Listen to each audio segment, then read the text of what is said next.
I'm Laura Whitaker. I'm the Associate Director of Kentucky Nonprofit Network, your state association of nonprofits. And I want to welcome you to today's webinar, Year-End Gifting Strategies for Your Donors' Appreciated Securities. Today's webinar is led by our wonderful partners at Wealth South. Joining us from Wealth South today are James Faraday, Chief Investment Officer, Tim Yessen, Wealth Management Officer, and Clint Long, Director of Nonprofit Services, all with Wealth South. So now I'll hand it over to you, Clint, to get us started. Thanks so much. Great.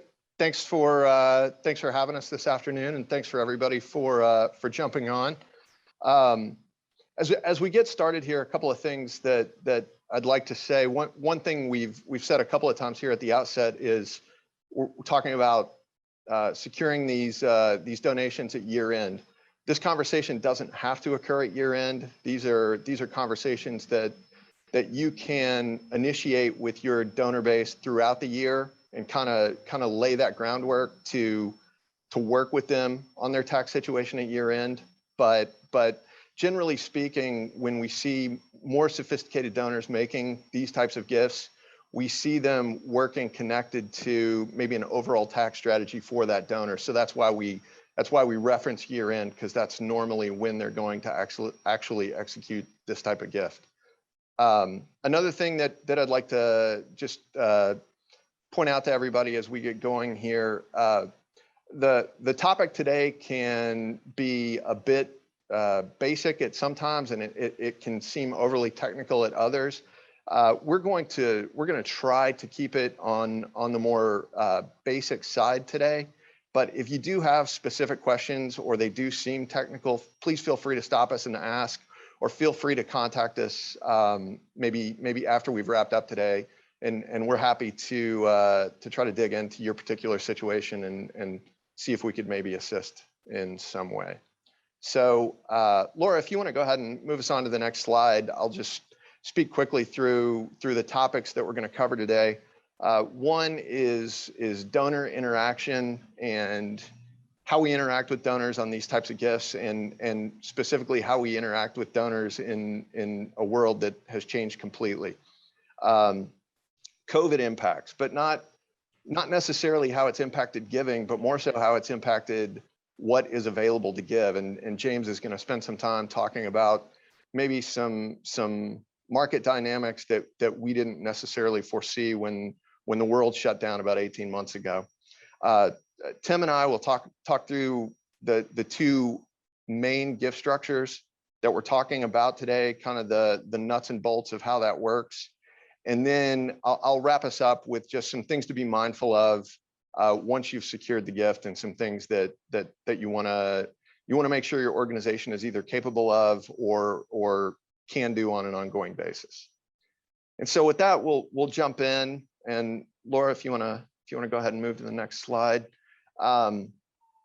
Obviously, we're operating in a different world now, and I know for most of us, we reached a point where we either stopped going back into the office, we were on again, off again in terms of our schedule, or for the, in my opinion, for the really lucky ones out there, you are still working from home, which is still my dream. But obviously, we're in a different world, and how we're carrying on our development conversations have to be conducted differently. So as we move on to the next slide, we're just going to look at how we're going to incorporate that change into the ask that we're making.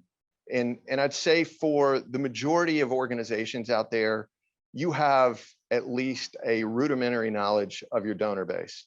So age demographic, kind of standard giving patterns. You may only have an annual fund at this point that people are giving toward, or you may have a number of different items that are different targets that you're fundraising for. So when we look at talking to donors about appreciated stock and these more significant gifts, the first thing that you want to be mindful of as an organization is, are we canvassing our donor base adequately to make sure that when we go make these asks, that our donor universe is capable of delivering on the ask.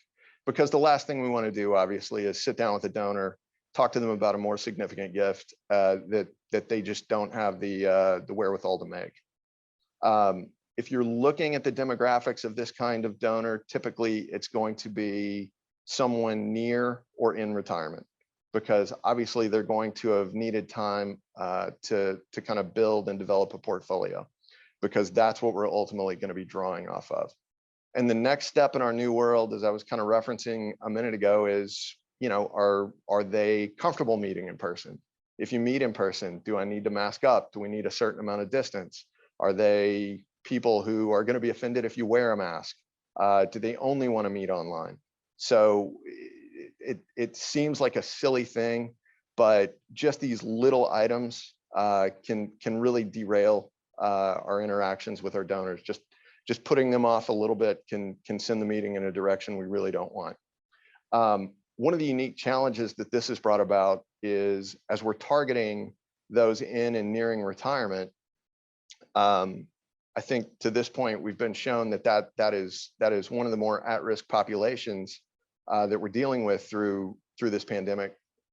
So they are more inclined to want to meet online, but as all of recorded history has basically told us, the older the demographic we're dealing with, the less familiar with the most recent technology they tend to be.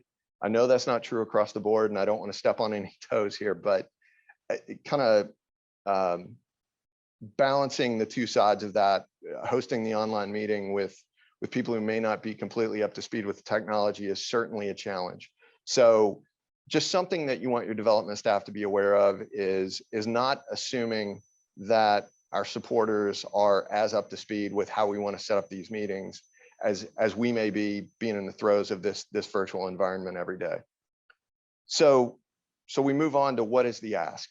And what we're asking for here, what we're asking donors to take a look at is, do you, within your financial universe, do you have significant appreciation in either more than likely stocks or mutual funds that you might be willing to gift to our organization, which will provide you some tax benefit and will of course provide us the benefit that any gift that we could solicit would bring in. And so one of the questions that comes up sometimes is why appreciated stock or why appreciated mutual funds versus other real property. So you know, you can buy a parcel of land that can appreciate and can maybe appreciate faster than stocks and mutual funds and things of that nature. The real issue becomes for nonprofits is the ease of transition. So the tax advantages exist for a donor with any sort of appreciated property, but a couple of clicks of a button, we can move stocks, we can move mutual funds from account A into account B and have facilitated the gift. Moving a parcel of land and the amount of work that goes into that, or taking on a piece of real property, having it appraised, and then finding a pathway in a market to liquidate that property can be exceedingly difficult. I'm reminded of a story from earlier in my career where Central Kentucky University, someone was trying to make a gift of what they deemed to be a very expensive doll collection. And as it turned out, it wasn't that expensive a doll collection at all. And so I honestly, at this point, it's been so long, I don't remember if they even ended up taking the gift or not. But obviously with securities, there is a market that defines the value of those securities. So that's why we like it: ease of transition and ease of transaction. And then this last section here, as we just kind of set the topic for today, why did these solicitations stop? And they didn't stop necessarily, but I'm going to age myself a little here. In the late 90s and the early 2000s, when I was getting started in working with nonprofits on the investment side, if you did a webinar, if you did a lunch and learn, primarily the only topic was gifting of appreciated securities. And that was because in that time frame, a lot of donors were sitting on a lot of appreciated securities. we went through some things over the course of the what do you call it, the aughts, 2000 through 2010, that kind of slowed the momentum in that arena. And James is going to touch on that in just a minute. But now we've seen the market cooperate to the point that this is becoming a really relevant discussion again, and probably has been for the last few years in particular. So this is kind of the what and the why that we're going to be talking about today. And so in our opinion, to best arm those of you who've joined us today with kind of why we are where we are, we thought it'd be a good idea to have James, who's our Chief Investment Officer, join us and just talk back through some of the reasons that the conversation of stock appreciation went away, what we've seen recently that's been a bit maybe surprising as a result of COVID, and kind of how we're set up now going forward to make these asks. So Laura, if you want to go ahead and flip the slide, and James, if you want to jump in here. Absolutely. Well, two things. Good afternoon. Thanks for having us on today.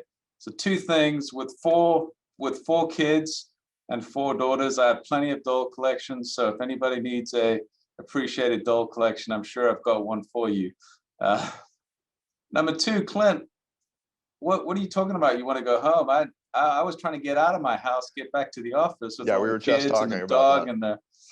and everything else. So I'm happy to be back at home, and you won't see any craziness going on in the background anymore, because there was always a dog or a kid coming back there. So like Clint said, I thought it'd be good just to take a look at where we've come from, where we are today, and maybe, what are the opportunities within the stock market and the market in general. So Laura, if you can flip to the next slide, I'm going to take you back in history to what we in the investment industry call the lost decade. So this is alluding to what Clint was talking about at the end of 08, 09, 10. The markets had dropped dramatically during the great financial recession. A lot of people had lost money in the stock market and the bond market during that period of time. And this chart really illustrates this. So this is looking at different markets between January of 2000 and December of 2009. And even if you push this out to 2010, you would get a similar kind of return dynamic as well. So if you're not familiar with the S&P 500 on the far left-hand side there, during those 9 years, the S&P was down 9%. That's 500 of the largest stocks in the U.S. economy, and often the largest and most profitable. It's a good snapshot of how the economy for our country is doing. So that's the S&P 500. Then you've got a bunch of other indices represented there, different asset classes that returned a different amount during that period of time. So if you were going to a donor in 2008 or 2009 and talking to them about appreciated stock, you might be thrown out of the room, because many people had lost a lot of money during that period. Many people did not have any securities with appreciation at that point. Now, conversely, if you had a donor that you knew had a lot of gold holdings, for example, that had done tremendously well during that 9-year stretch. You can see that gold was up close to 300%. So I do think, not that you need to be experts on the market, as I think we've got some development folks on and so on, but at least have a basic working knowledge of maybe where the markets are, where they've been, maybe what asset classes could have appreciation over not just a short amount of time, but also a decent amount of time. So that's kind of the starting place, maybe why this conversation has got a little bit lost, even more recently. So if you turn the slide, Laura, unfortunately, we've had to look at too many of these charts, right, over the last 2 years. And if you're not in the financial industry, if you're not paying attention to the markets, and all you focused on is COVID and what's been happening within COVID, you may think the markets are also in the doldrums and haven't done very well. And why I put this in there is just because we're just not, we hear the media that we're used to getting on a daily, weekly, and monthly basis, and certainly it hasn't been a great data feed that we're getting, particularly on the COVID front. Now things are definitely improving, right? We've rolled out vaccines. There's more therapeutics now than there were just 6 months ago. I think Pfizer even came out recently and said, hey, we've got a therapeutic that looks like it's 90% plus effective versus this new variant coming out. So certainly things have improved. And from a stock market standpoint and a market standpoint in general, things have improved dramatically from the bottom. So flipping over to the next page, Laura, that was just to kind of give us a baseline. But in 2020, what happened? Because it was a very dramatic move. And again, if you were talking to donors at different points of the year, you may have had very different responses if you were talking about property or stock that appreciated during this. So what we've got here at the top is a look at global equity returns starting in the beginning of 2020 and going to the end of that year. And it's cumulative returns over time. So you can see in the first quarter there, things were kind of flatlining. And then once COVID started hitting, once government started shutting things down, we had this huge decline. Top to bottom for many stock markets, we were down 40%. And then you can see this very quick recovery in the second quarter. And then we go into the third and fourth quarter, we start getting news that there may be a vaccine. We start getting news that there's therapeutics coming online. So the stock market, it's a forecasting tool. So it really looks forward to what might happen down the road. By the end of 2020, if you can believe it, the markets were up over 10%, right? So if you talk to a donor in March or April, you may have got a very different response compared to in November or December of that same year. So just again, having some idea of kind of where the markets have been can be helpful in your discussions with those donors. And the next slide really illustrates kind of where we are today, right?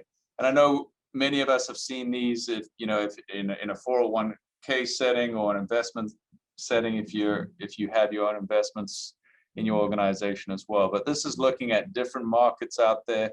The line to hone in on is that green line, which is at the solid green line at the top there. That's the US market. Most of your donors are going to have, if they have investments, are going to have most of their exposure typically in US-based securities. So that's kind of the line to look at. And what you can see here, this is a 10-year snapshot. So think about how different this is to that, the first decade of this century. You're seeing the stock market, just grind up until 2019. We have a big sell-off as economies were shutting down in March and April of last year. But the rebound was very dramatic. This was, from a recession standpoint, this was the quickest recession ever on record in the US. This was also the quickest recovery ever. And you can see the markets have just grinded even higher in 2021. Many equity markets are up over 20% this year. So 10% last year, if you can believe it, another 20% this year. So I've mentioned the vaccines, I've mentioned the therapeutics. The other big driver has been the stimulus. So we've got stimulus both from the Federal Reserve and we've got stimulus from Congress, right? Direct payments, whether that's, we've had the PPP loans, we've also had direct payments into individuals' households as well. That's really driven the stock markets, and coupled with the low interest rate environment, that's pushed stock prices even higher. So the point of this chart is just to show you all, you may have donors out there who are sitting on a lot of appreciation right now, and this may be a perfect moment in time to gift those appreciated stocks. Furthermore, this is just the general stock market. So some of these individual technology companies, particularly, that have done very well during this pandemic, even better than the broad stock market, may even have additional gains, and you may be sitting on, or donors may be sitting on these concentrated appreciated position. So it could be twofold. Number one, let's give your organization a appreciated stock gift. Great, I get to do that, avoid capital gains, and maybe reduce a concentrated position. So twofold there is what I would say. And then just wrapping up my piece of the puzzle here on the next page, Laura, is, and Clint and Tim make fun of me because I love charts and graphs and colors. I'm just like a kid. But this, I know there's a lot on here, but what I wanted to show you all is if you hone in on the US market about halfway down, and you look at YTD, that's saying calendar year to date, and actually the markets are up even more this year, so up 15%. But if you go out further on an annualized basis over the last decade, US stocks are up just under the 17% level over the last 10 years. So just a massive amount of growth in this decade. Again, you flip back to the last decade and essentially you were either negative or flat in that decade in US stocks. So the conversation definitely. And James, real quick, just talk about what annualized means. Say again, Clint, sorry? Just define what that means if it's up 17% annualized. So that's 17% on average per year. So you're talking about 170% essentially in cumulative returns over that time period. And again, there's individual stocks that are up a lot more than that over that time period, right? And so to me, the takeaway here as organizations are maybe planning to go out to their donor base is we're domiciled in the US. Most of your donors are going to be US investors. And whether we're talking about 170% over 10 years, or we're talking about that 32.3% just over the time frame of 1 year, just putting that in real numbers, if I've got 300,000 invested in something and it's up nearly 33%, I've now got 100% in appreciation, or 100,000 in appreciation that I can do a lot of different things with, but I can certainly use as for gifting purposes. So just astronomical numbers here, both over the long run and recently. And I would close out, Clint, with I would never assume a donor knows that they have these type of options. I know we were sitting down with a client the other day. This particular client, she gives away anywhere from $40,000 to $50,000 a year to various charities. She had no idea that she could gift appreciated stock gifts. So I just throw that in there as a perfect example of someone who knows, they've invested for 20, 30 years, but still just were unaware that they could make those kind of gifts. We'll give her number to the first person who responds in the chat. Oh, chat. Oh, we got somebody. Oh, Danielle was first. So.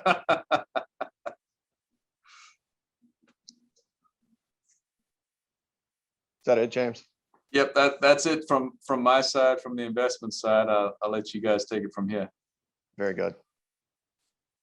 So hopefully that backdrop was useful to everyone to just kind of understand where we've been and almost the disconnect between what, on its face has been horrible news for the most part as it relates to the pandemic.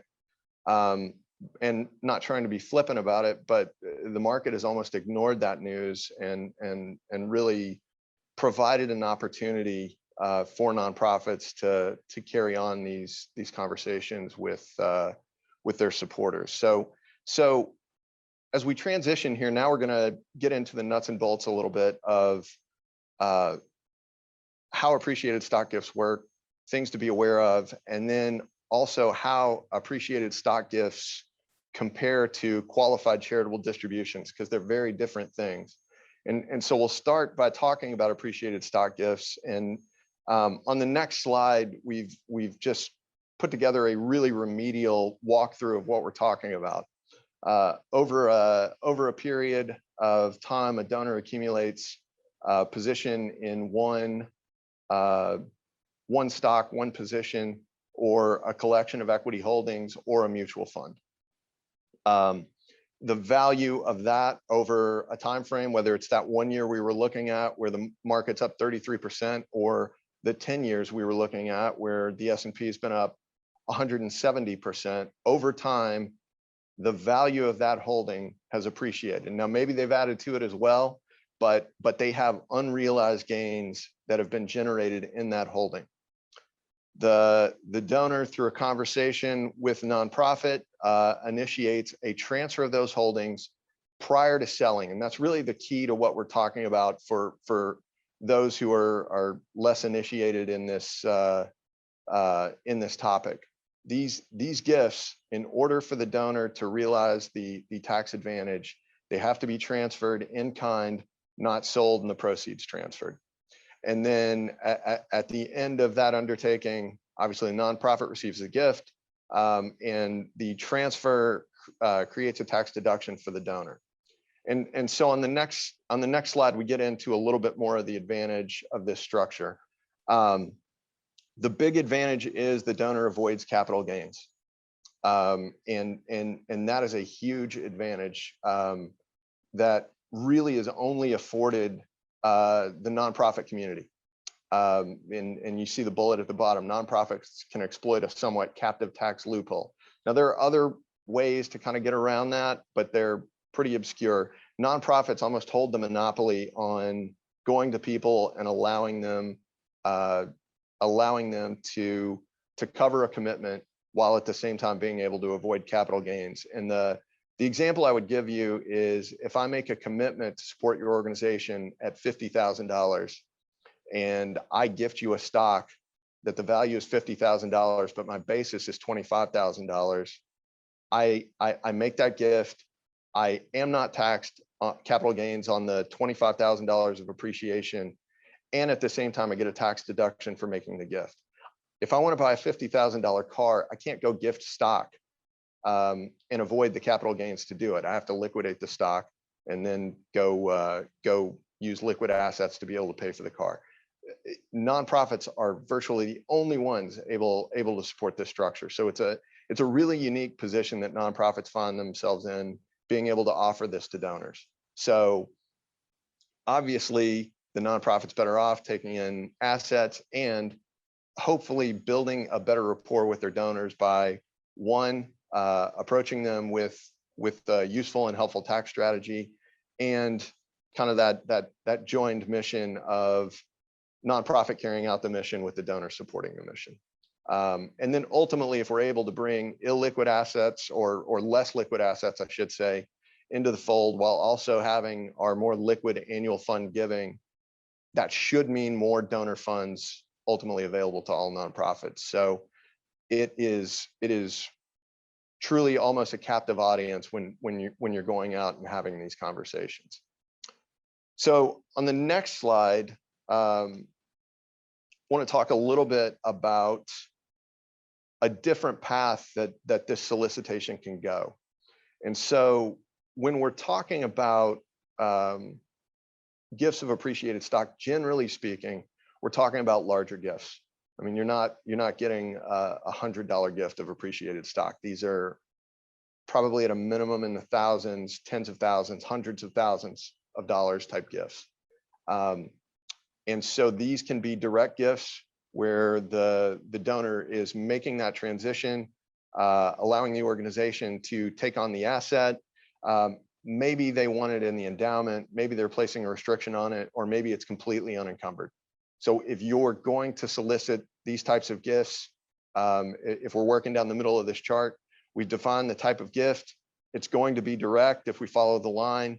Does organizational support exist to receive the gift and be able to clear it or liquidate it without taking on excessive fees? That's the conversation that has to happen internally at your organization.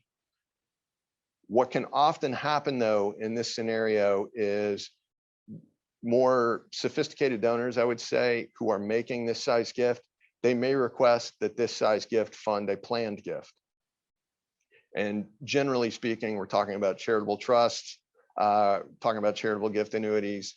There are some other planned gifts out there, but those are probably the two most common.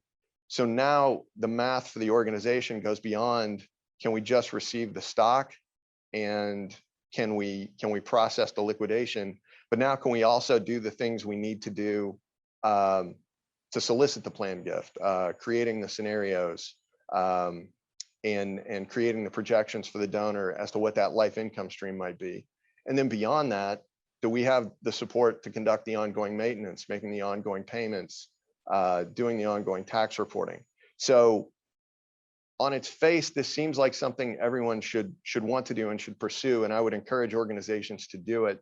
But I would also encourage organizations to be prepared that this may lead you to another conversation and another change with how your organization interacts with its donor base.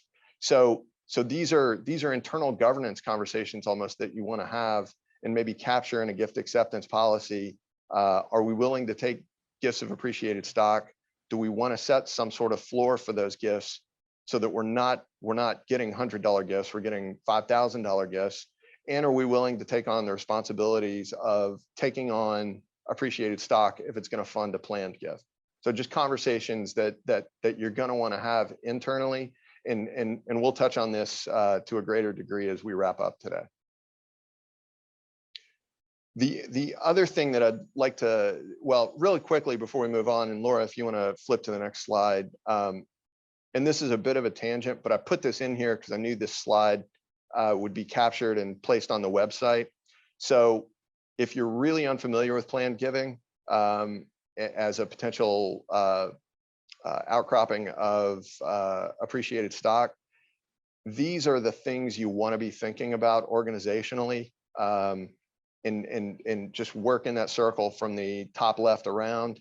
Which vehicles do we want to support? What services apply? So do we need development support? Do we need tax support? Can we lean on our partners, whether those are internal partners, board and committee, or they may be external partners, our financial partners to assist us in this undertaking? And then are there areas of our organization or our partnerships that we can scale to achieve some of this? So it's not the first conversation you need to have, but it is a conversation you want to have in the back of your mind as it relates to having these conversations with your donors, because it may be a question you're faced with at some point. And so moving on to the last part of just kind of the mechanics of the stock gift on the next slide, it is really where I've seen this process fall down with organizations we've worked with. And you want to make a donor really happy, give them the net positive of both getting a charitable deduction and avoiding capital gains. You want to get sideways with a donor really quickly, have them go through this process the wrong way and take on a huge capital gain tax responsibility because this whole transaction was executed incorrectly. So, you know, as we're looking at this, donor wants to use that stock to make the gift. And we've hit on this a couple of times, but if they sell the stock on the left side, the stock appreciation is treated as realized gain for the donor and taxed. And if they sell it through a broker or an advisor, there may be really high fees related to the sale of the stock. And so what we'll normally see there when that happens is the donor ultimately will start taking some of what they've lost out of the gift they initially intended to make. So we want to avoid that at all costs. And if we gift the stock, as we've hit on a couple of times, full value of the stock counts toward the gift recognition. They avoid the capital gains completely because there's no realized gain for the donor. And if you're working with an organization to clear these gifts who is a partner of your organization, more than likely those transaction fees should be minimal. So that's gifts of appreciated stock and how they kind of flow through the system in a nutshell. And these generally, what you're targeting here are people with significant set-aside portfolios. What Tim is going to touch on here in the next few minutes is something called a qualified charitable distribution. Now, ultimately, we're talking about drawing out the same kind of assets, but we're talking about doing it differently. And here we're really targeting maybe our retired for a while, but maybe not quite the financial portfolio of the donor we're talking about in the appreciated stock setting. These are people who are beginning to draw on IRAs. They're beginning to be forced to take distributions from IRAs. And Tim's going to talk to you a little bit about a way that you could potentially repurpose that. And so, Laura, if you want to go to the next slide, and Tim, if you don't mind to cover that. No, thanks, Clint. I'm Tim Yessen, and appreciate you all having us on here today. A qualified charitable distribution is something that a lot of you may have not heard of before, because it's a little bit obscure, but it's a great tax benefit for donors, particularly in your arena, because they get a substantial benefit by donating through their IRAs, their SEPs, some of their retirement accounts.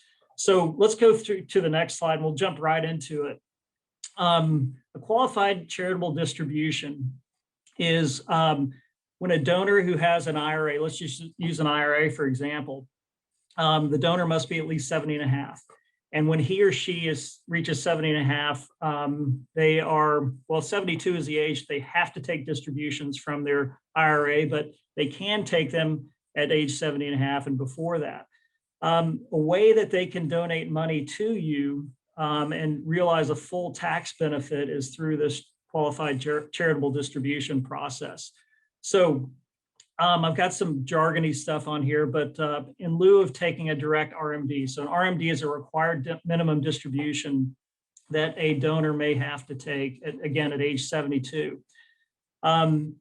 Instead of taking that donation directly, they can transfer that donation instead to the charity or to the nonprofit.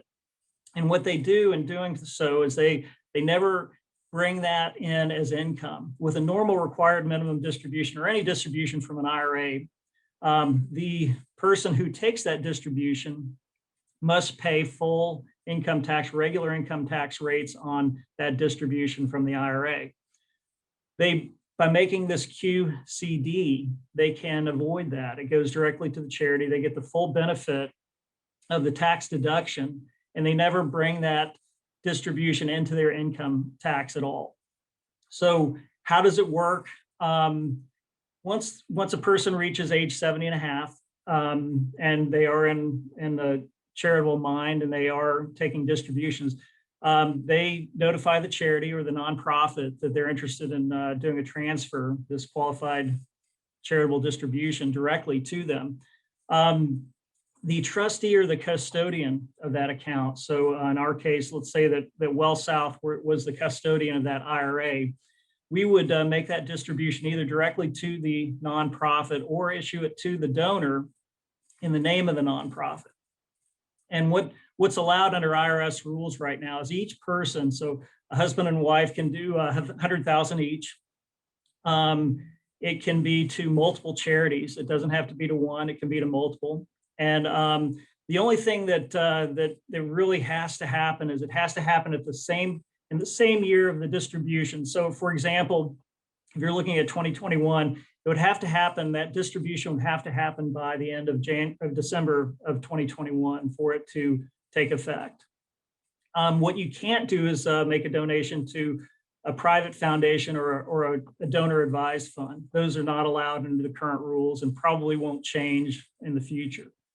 But again, it's a very easy way. We've had several clients do this recently with maybe they're still working at age 70 and a half. They don't want the extra income. They are charitably minded, so they're making that donation and they get that full benefit of the full deduction or the full benefit of that distribution going to the charity. Okay, let's go to the next slide. Now, why would you do this versus just taking the required minimum distribution and then donating it to the nonprofit? Well, when you do that, that income immediately goes to you have to report that as regular income on your tax return.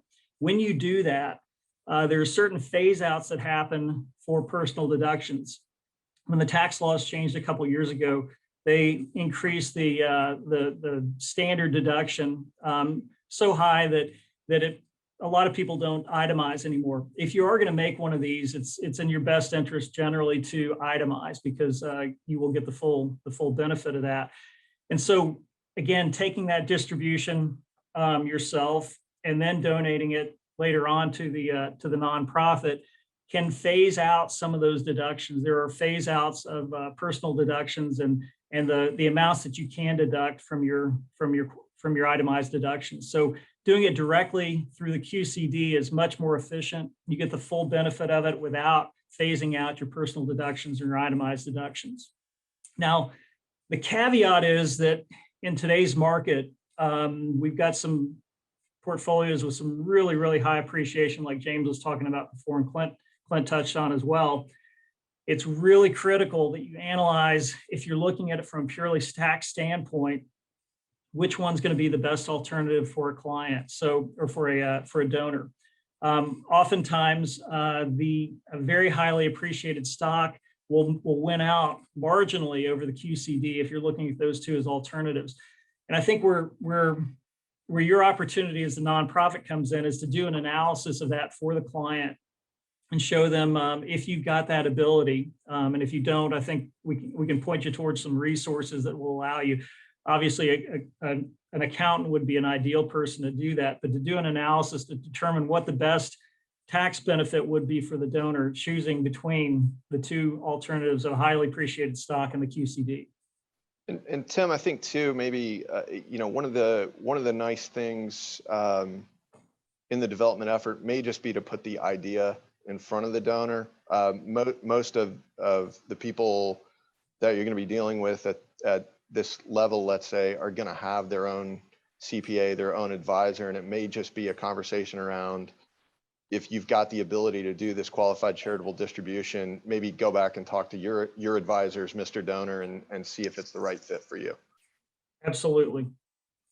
And one other thing I'd point out there before we move on is, I know for some of you attending today, the donor advised fund is probably an uneasy alliance, because on the one hand, you may be competing for the same dollars, and then on the other hand, you're obviously hopeful that some dollars will head your way out of some of those funds. So I like this for direct funding to nonprofits, because it doesn't put you in the mode of competing directly with the donor advised fund that you may be working with in some other avenue of potential funding. So thanks, Tim. So Laura, moving on, that's a quick overview of the two specific gifting types. So what else do you need to be mindful of? And the first thing that you'll want to consider if you're going this route, or you're already going this route, is on the next slide. It's just your investment policy statement.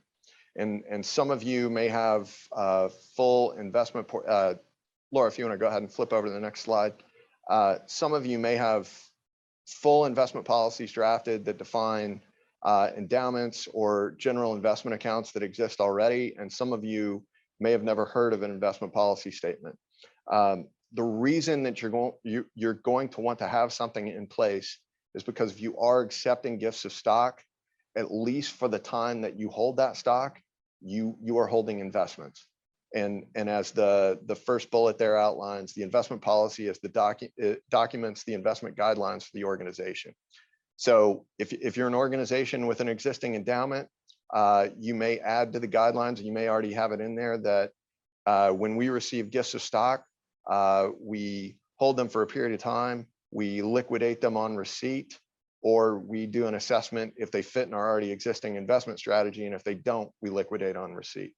If you're an organization that is soliciting gifts of stock, but you don't have an investment portfolio, I would encourage you to just put something in place for an internal governance overview that says, here's our plan when we receive gifts of stock. Generally speaking, I think it's a best practice to liquidate gifts of stock on receipt, simply because everybody at any nonprofit probably has more than one job, and analyzing how some stock gift's going to do over a period of time is probably not front and center on their mind. So when you receive that gift of stock, sell it, you've got it. Now you can purpose it to whatever aim it is intended. Moving over to the next slide, kind of the do's and don'ts when you're processing gifts. I mentioned earlier, engage a partner that can help you receive gifts and execute the liquidation at little to no cost. And generally speaking, we tell people you have financial relationships in place today, so leverage those. If you have advisors or wealth management people on your board, see if their firms can assist you. If you work with if your general checking accounts are with a bank that has a trust department, see if they can assist you. Hopefully your partners are going to have your best interest in mind and be able to set up some convenient stock clearing type of accounts that can make things happen for you on that front and not be too into your pocket to execute them. Now, what I've seen happen quite a few times is the donor works with an advisory firm. The advisor contacts the nonprofit and says, my client wants to make a gift of stock to you. Okay, great. Well, we don't have a way to receive it. Advisor says, no problem. We'll set up an account in your organization's name at our firm and we'll sell it on your behalf. It doesn't always go poorly, but it can go poorly because there's no connection to the organization and there's really no due diligence on the service standards of the cost of how they execute those trades. So if you're going into this arena, I encourage you to set up those relationships so that you're able to clear those stocks in a more advantageous manner for your organization. The next slide is just touching on gift acceptance policy. And really, this is just a roadmap of what gifts your organization is comfortable with taking on. So if you don't have this in place today, I would encourage you to draft one. If you want, you can contact me. I can give you samples of what these look like. But what you want to include in here is what you will accept. Let's say that's cash, appreciated securities at a certain level, and planned gifts, and what you won't accept. And maybe that's appreciated securities or planned gifts under a certain amount. Maybe that's, some of those odd properties that we talked about earlier. Along with that, it may help to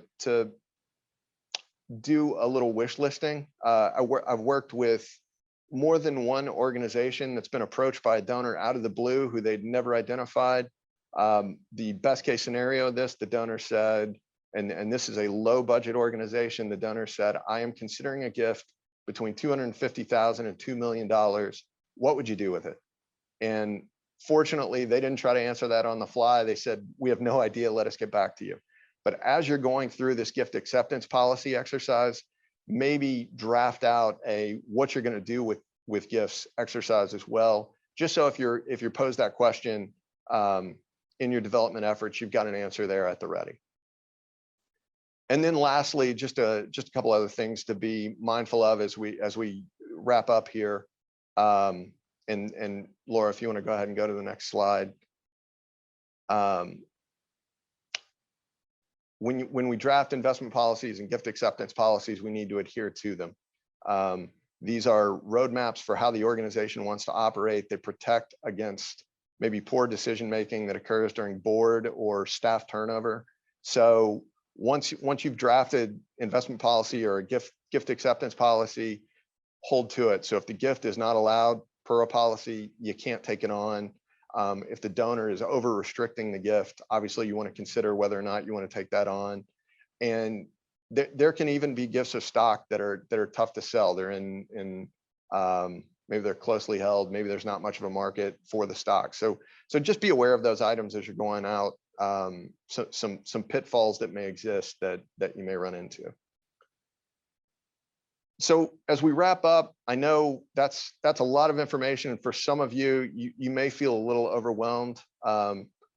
Danielle will tell you, we've worked together a long time. Laura and I have done a couple of these over the last few years. We're definitely in the market of wanting to help nonprofits. If you have questions today, you want to talk about your specific situation, you want to talk about a specific solicitation strategy, feel free to reach out to me. we can put some time on the calendar and just work through it. We didn't talk about solicitation strategies specifically today, just because every organization has to structure that narrative a little bit differently than everyone else. So feel free to use us as a resource. That's why we're partners with the KNN. And so if you just need clarification, or you want to really dig into strategy, we are available. And with that, if there are questions, we're happy to answer them, or we'll have everybody go about their day. Well, thank you so much, Clint, James, and Tim. That was really useful. And I know that I took a lot of notes, and Danielle was probably writing feverishly to share all that good information with donors and our board. So thank you so much for sharing that. If you have any final questions, feel free to share those in the chat, and we'll try to get to those. Nicole, do you have a question? Do you mind if I just ask it instead of trying to put it in the chat? Yeah, go for it. Please do. Okay, super. I started to type it and then it got really long.